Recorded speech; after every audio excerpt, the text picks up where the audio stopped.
Assalamualaikum dan salam sejahtera. Berita pagi bersama saya Dilela Kadir. Sesi persekolahan dibuka semula sepenuhnya secara berperingkat bermula 15 Julai ini.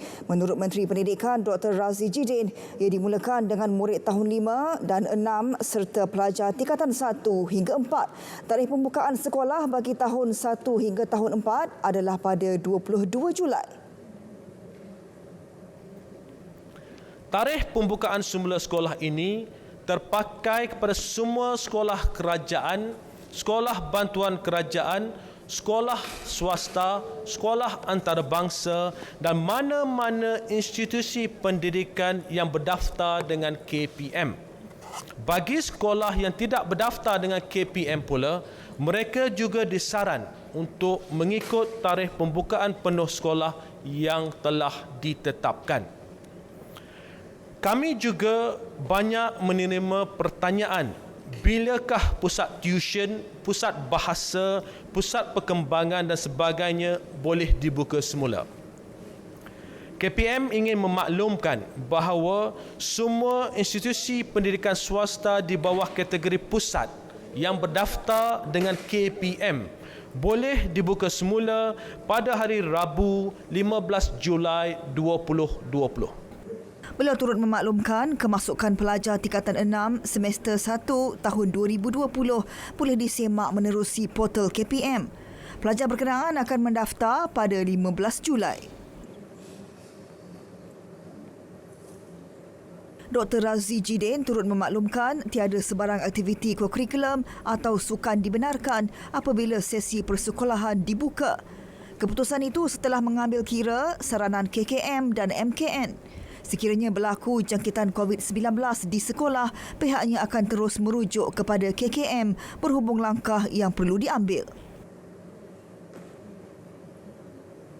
Sementara itu, ibu bapa turut menyambut baik pengumuman mengenai pembukaan sekolah rendah dengan 2 sesi pada 15 Julai dan 22 Julai ini. Bagi mereka, pembukaan ini sedikit sebanyak memberi kelegaan kepada ibu bapa agar proses pembelajaran anak-anak dapat diteruskan seperti biasa selain dapat melihat perkembangan dan prestasi mereka melalui pengajaran dalam kelas. Saya sebagai ibu sangat gembira dan rasa sangat bersyukur kerana anak-anak akan kembali ke sekolah seperti biasa untuk mengikuti sesi pembelajaran di sekolah nanti. Dan juga semoga anak-anak akan sentiasa menjaga kebersihan diri dan mengikut SOP yang telah disediakan oleh pihak sekolah dalam norma baharu. Dan saya sebagai seorang ibu kepada 2 orang anak berasa amat lega kerana kita tiada lagi pembelajaran online. Dalam masa 3 bulan kita melalui fasa MCO, jadi semua pembelajaran dalam bentuk online ada yang kita dapat mengikuti dan ada yang kita ketinggalan. I believe that it is actually a good time for them to go back to school in view that the cases of the COVID-19 pandemic has also been controlled very well by our Malaysian government. So basically it is actually very beneficial for the kids to go back to school now also, so that they can resume their learning study capability together with their friends and also their teachers alike. So in view of that as well, we will also want to see good hygiene practice as well as hygiene practice from the teachers as well as the students. Pembukaan semula institusi pengajian tinggi pula akan diumum dalam tempoh terdekat. Menurut Menteri Kanan Keselamatan Datuk Seri Ismail Sabri Yaakob, pengumuman tarikh dan SOP pengendalian akan dibuat Kementerian Pengajian Tinggi. Mesyuarat khas menteri-menteri mengenai pelaksanaan PKP telah meneliti pembentangan daripada Kementerian Pengajian Tinggi berkenaan dengan pembukaan semua IPT termasuklah SOP bagi kemasukan pelajar-pelajar tempatan dan antarabangsa. Mesyuarat bersetuju dengan SOP yang telah pun dibentangkan.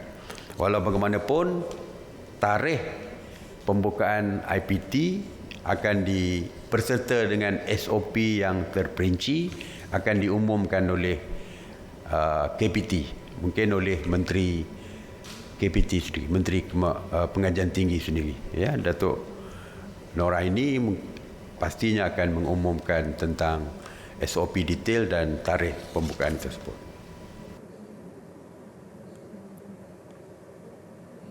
Sementara itu, 1,400 rakyat Malaysia dari luar negara yang gagal menjalani saringan kedua selepas tamat kuarantin akan berdepan tindakan. Jelas Datuk Seri Ismail Sabri, mereka sepatutnya menjalani saringan kedua pada hari ke-13 selepas didapati negatif ujian saringan pertama. Ada 1,400 yang degil ni, insyaAllah kita akan hantar polis untuk mencari mereka supaya mereka menjalani ujian saringan kali kedua. Okey?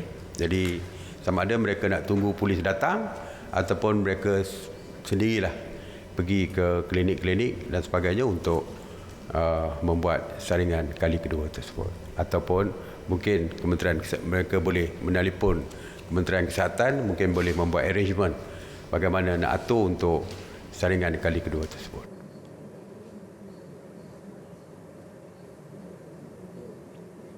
Kementerian Kesihatan KKM akan mengesan sendiri individu yang gagal melakukan ujian saringan kedua COVID-19.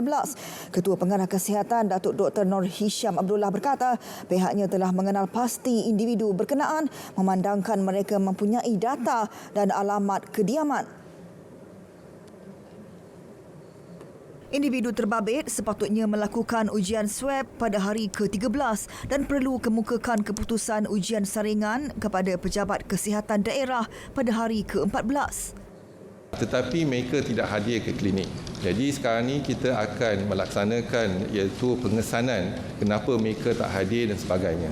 Jadi ini adalah salah satu cara Kementerian Kesihatan memberikan iaitu pemekasaan komuniti ataupun individu untuk mereka mengambil disiplin diri sendiri untuk melaksanakan ujian tersebut ke hari ke-13 untuk tampil ke klinik kesihatan ataupun ke klinik swasta. Dalam perkembangan lain, Datuk Dr. Nur Hisham berkata pendekatan tersasar COVID-19 bagi kumpulan sasaran masih diteruskan meskipun kadar jangkitan ketika ini adalah rendah.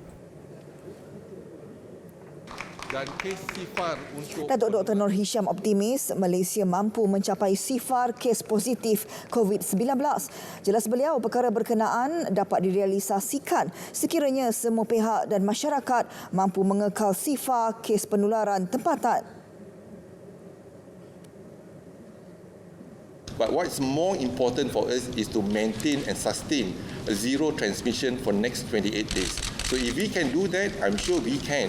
But if we can do that together with the public and everyone adhere to our SOP, I'm sure we can achieve the zero cases for the next 28 days.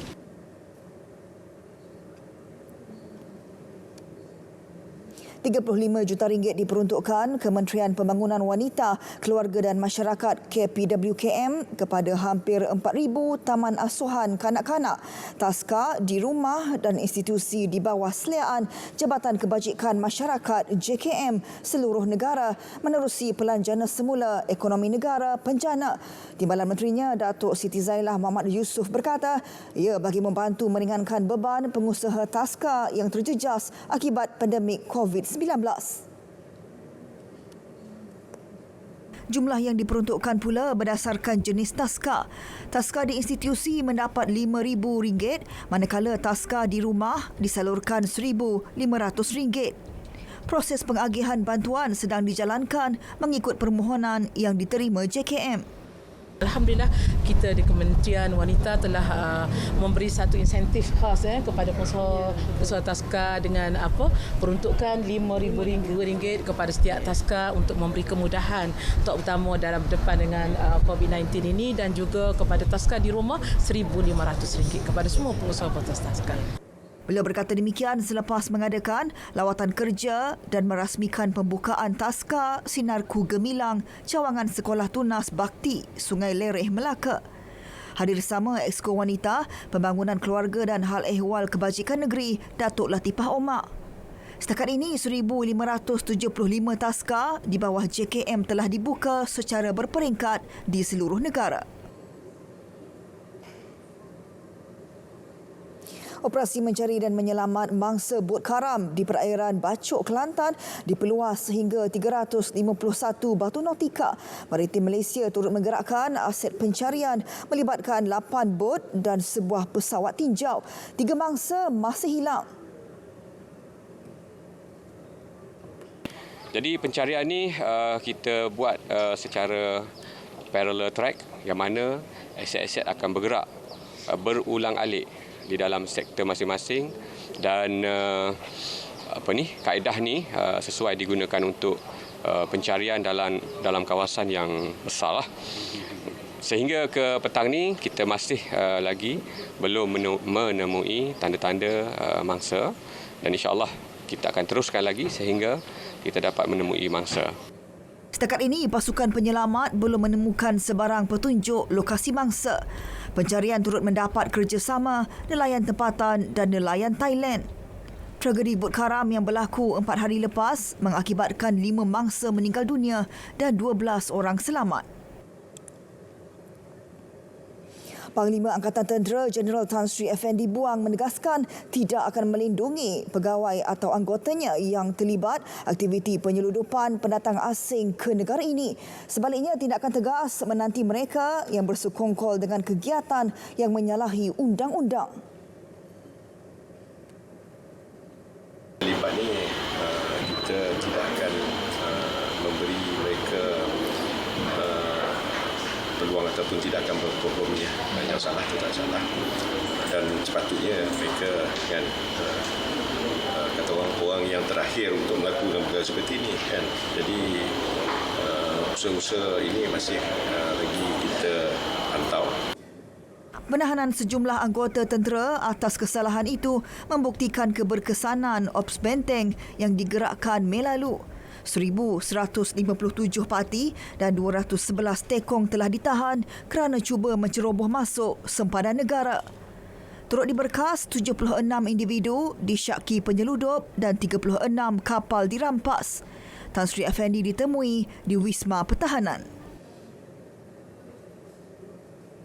Menjelang hari pengundian Don Chini pada 4 Julai ini, calon Barisan Nasional BN Muhammad Syarim Madzin berkata jawatan kuasa pengundi luar bagi PRK Don Chini telah mengadakan pertemuan dengan kumpulan pengundi yang berada di luar Pekan dan Pahang. Untuk tempoh 2 hari dan juga pengundi luar telah digerakkan perjumpaan semalam telah diadakan di Hotel Sri Manja Kuantan oleh jawatankuasa pengundi luar diketuai oleh Datuk Mukris ahli jawatankuasa UMNO bahagian bersama rakan-rakan saya pengundi luar dah alhamdulillah mendapat sambutan yang baik dalam perjumpaan semalam saya dimaklumkan dan pada malam ini akan satu lagi perjumpaan untuk pengundi Lembah Kelang dan juga Kuala Lumpur di Putrajaya yang saya dimaklumkan. Beliau menyatakannya selepas melawat Pusat Tenun Pahang Diraja, kendalian Felda di Chini Pekan. Terdahulu, Muhammad Syarim meluangkan masa mengunjungi perusahaan kecil sederhana diusahakan Fazlia Muhammad Ali di Felda Chini 2. Dianggarkan kira-kira 8,000 pengundi luar yang berdaftar di Don Chini. Muhammad Syarim berharap kesemua pengundi luar dapat pulang mengundi Sabtu ini bagi memastikan mandat BN dapat dikekalkan dengan majoriti lebih besar.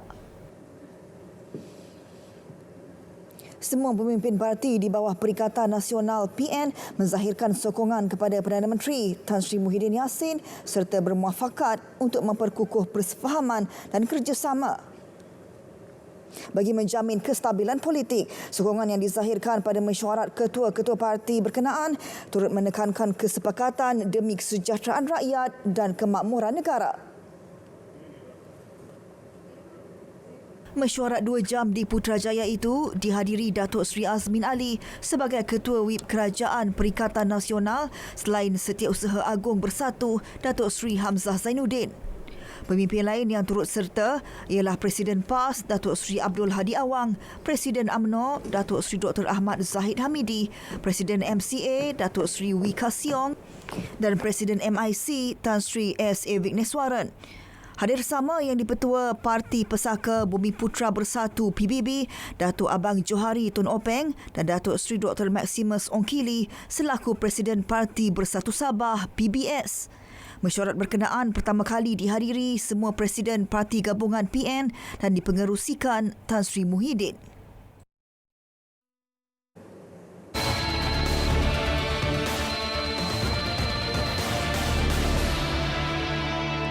Kempen pemilikan rumah akan diperkenalkan semula.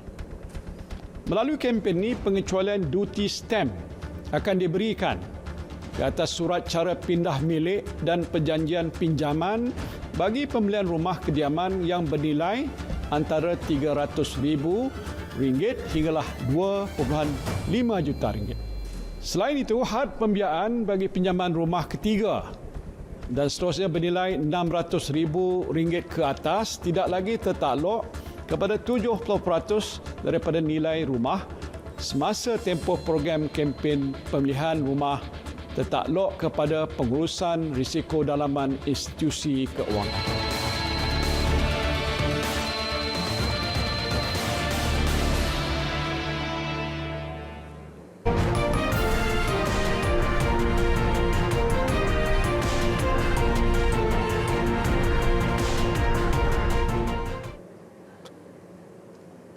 Luar negara, sekolah di Thailand telah dibuka semula namun dengan peraturan kebersihan yang ketat. Para pelajar ditekankan tentang peraturan kebersihan baharu yang termasuk pemakaian pelitup muka dan penjarakan sosial. Pihak berkuasa Thailand sebelum ini mencadangkan agar jumlah pelajar bagi satu-satu kelas di antara 20 hingga 25 pelajar. Manakala tombol pintu, meja dan lain-lain kawasan berisiko dan akan disanitasi secara kerap sepanjang hari. Meskipun mendorong gaya hidup normal, namun kerajaan Thai memutuskan untuk menambah tempoh darurat selama 1 bulan lagi. Perdana Menteri mempertahankan keputusan itu dengan mengadakan undang-undang tersebut tidak bertujuan untuk mengekang kebebasan.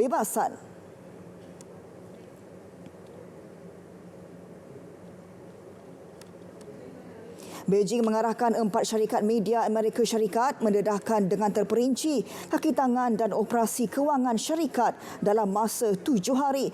Tindakan itu dilihat bagi membalas tekanan ke atas syarikat media China yang beroperasi di Amerika Syarikat. Syarikat yang dikenakan arahan itu adalah The Associated Press, United Press International, CBS dan NPR. Selain maklumat tersebut, kesemua syarikat media berkenaan diarah memberi butiran terperinci mengenai sebarang hartanah dimiliki di China. Jabatan Negara Amerika Syarikat pada 22 Jun lalu melabel 9 syarikat media China sebagai misi asing di Amerika Syarikat. Kesemua syarikat itu dikawal sepenuhnya oleh kerajaan China dan diarah mendedahkan semua maklumat berkaitan aset dan kaki tangan. Sebagai tindak balas, Beijing turut mengambil tindakan sama ke atas syarikat media Amerika Syarikat beroperasi di China.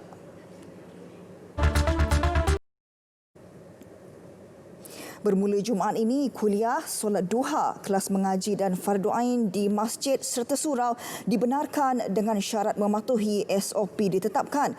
Menteri Kanan Keselamatan Datuk Seri Ismail Sabri Yaakob berkata, rumah ibadah itu juga diberi kebenaran untuk mengadakan tazkirah sebelum solat Jumaat. Kuliah dan solat duha serta kelas mengaji dan fardu ain boleh diadakan bermula minggu ini. Jadi untuk solat duha, kuliah boleh diadakan hujung minggu ni. Anytime lah, bila-bila masa lah. Minggu ni, hujung minggu dan sebagainya dah boleh dilaksanakan. Walaupun kebenaran ini tertakluk juga kepada SOP yang telah pun ditetapkan untuk aktiviti dalam masjid. Termasuklah sembahyang berjemaah, sembahyang Jumaat dan sebagainya. SOP tersebut perlu dipatuhi oleh peserta-peserta ataupun mereka yang terlibat di dalam aktiviti kelas mengaji fardu ain dan sebagainya. Dan seperti saya katakan bahawa jumlah kehadiran peserta adalah berdasarkan kepada saiz masjid dan surau dan perlu ada penjarakan sosial 1 meter. Umat Islam wajar memanfaatkan peluang diberikan susulan keputusan kerajaan meluaskan lagi pelaksanaan aktiviti keagamaan di masjid dan surau mulai minggu ini. Bagi Pengarah Jabatan Hal Ehwal Agama Islam Negeri Sembilan, Muhammad Zaidi Ramli, pihaknya menyambut baik usaha tersebut sekaligus mampu mengimarahkan semula fungsi masjid dan surau seperti kebiasaannya.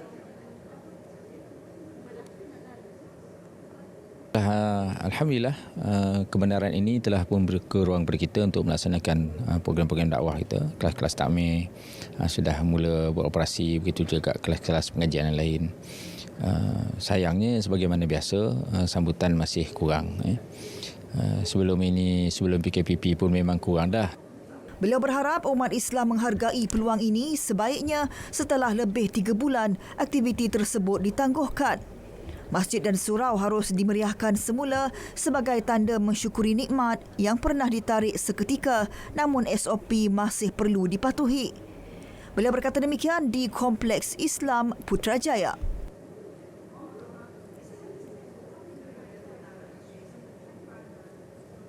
Selepas hampir 4 bulan tidak beroperasi, akhirnya pasar malam di Metro City Matang kembali beroperasi. Kembali beroperasi dengan prosedur operasi standard SOP yang ketat dan tinjauan RTM mendapati rata-rata peniaga dan pengunjung teruja kerana dapat meneruskan urusan jual beli walaupun dengan prosedur operasi standard SOP yang ketat. Menurut pengerusi Pasar Malam Belia N6 Metro City, Muhammad Hairuzi Bulhasan, pihaknya sentiasa memastikan pengunjung para peniaga menggunakan pelitup separuh muka dan sanitasi tangan disediakan di setiap gerai jualan. Menerangkan dan bekerjasama dengan pihak PBT, DBKU untuk dengan cara kami sendiri yang kami akan memasang dinding di setiap kenopi-kenopi kanvas dinding untuk menjarakkan antara satu sama lain. Jadi diluluskan oleh Sarawak Disaster lah. Selain terpaksa akur dengan pelbagai peraturan ketat, rata-rata peniaga bersyukur kerana pasar malam sudah dibuka justeru dapat menambah pendapatan yang terjejas sebelum ini. Gembira lah kerana setelah beberapa bulan, 4 bulan dah kasih ada pasar malam, jadi beri peluang untuk berjual tu lagi. Terima kasihlah banyak-banyak kepada kerajaan yang membenarkan kami. Manakala bagi pengunjung pula, SOP yang ditetapkan masih perlu dipatuhi walaupun ada kelonggaran diberikan bagi mencegah penularan COVID-19. Sebelum PKP, macam biasalah memang boleh duduk makan sini lah. So sekarang ni apabila dah lepas PKP, kena menyesuaikan diri lah. Sebabkan memang ada rasa nak makan di sini, tapi disebabkan pematuhan SOP kena ikut. Sikitnya yang bagusnya asyik suruh biar masuk okey lah. So risiko yang tinggi lah.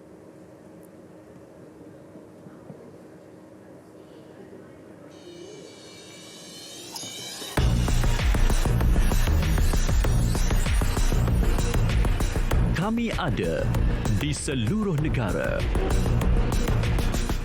Berkongsi cerita, membawa suara rakyat. Kami ambil tahu, kami ketengahkan. Laporan harian, lintas langsung, semasa dan paling dipercayai. Berita wilayah, medium aspirasi masyarakat.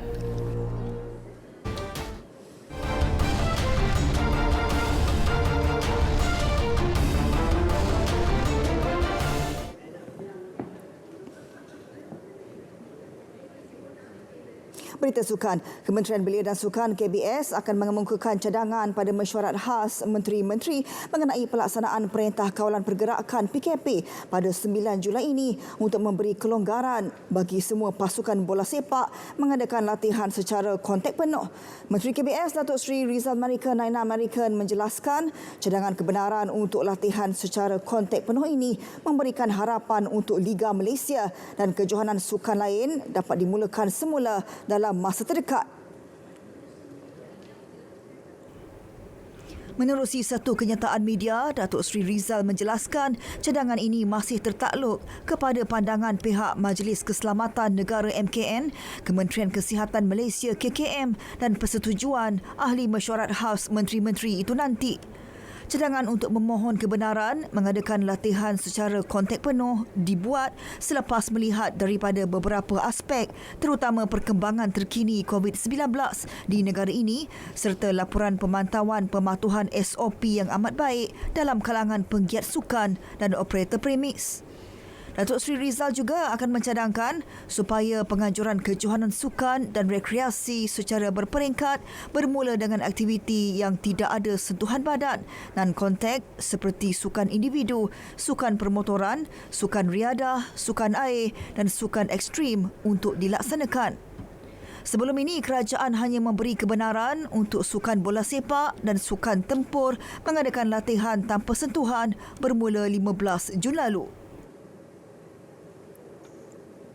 Hasrat Majlis Paralimpik Malaysia MPM untuk mengadakan sebuah kejohanan berpasukan bagi menggantikan Tamasya Para ASEAN Filipina 2020 yang dibatalkan kini semakin menjadi kenyataan.